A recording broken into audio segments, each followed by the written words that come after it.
வேனுக்கு பின்னாடியோ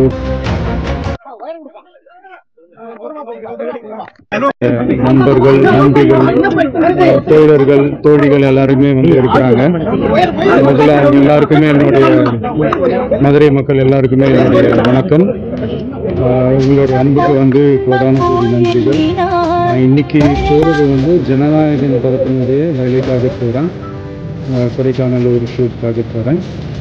கூடிய சீக்கிரமே உங்கள் மதுரை மண்ணுக்கு நம்ம கட்சி சார்பாக வேறு ஒரு சந்தர்ப்பத்தில் உங்கள் எல்லாரையும் மீட் பண்ணி நான் பேசுகிறேன். பட் இன்றைக்கி ஒரு 1 ஹவரில் நாங்கள் லேண்ட் ஆகி நாங்கள் எல்லாரையுமே பார்த்துட்டு நான் வந்து வேலையை பார்த்து நான் போயிடுவேன். நீங்களும் சேஃபாக அவங்கவுங்க வீட்டுக்கு போயிடுங்க. யாரும் என்னுடைய வேனுக்கு பின்னாடியோ காருக்கு பின்னாடியோ யாருமே வந்து ஃபாலோ பண்ணுறதோ, இந்த பைக்கில் ஃபாஸ்ட்டாக வர்றதோ, பைக் மேலே நின்றுக்கிட்டு பைக் ஓட்டுறது, ஹெல்மெட் இல்லாமல் இந்த மாதிரிலாம் வராதிங்க. ஏன்னா அந்த காட்சியெல்லாம் பார்க்குறதுக்கே மனசுக்கு வந்து ரொம்ப பதட்டமாக இருக்குது. ஸோ கூடிய சீக்கிரமே வேறு ஒரு சந்தர்ப்பத்தில் அவங்க எல்லாரையும் நான் மீட் பண்ணி நான் பேசுகிறேன். அது வரைக்கும் உங்கள் எல்லாருக்குமே என்னுடைய இணையத்தை நான் வாழ்த்துக்கள்.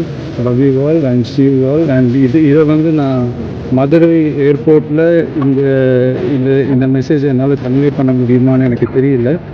அந்த சிச்சுவேஷன் எப்படி இருக்குன்னு எனக்கு தெரியல. அதனால தான் இங்கேயே நான் சொல்லிட்டு கோயம்புத்தூர்ல ஒரு கிரவுண்ட்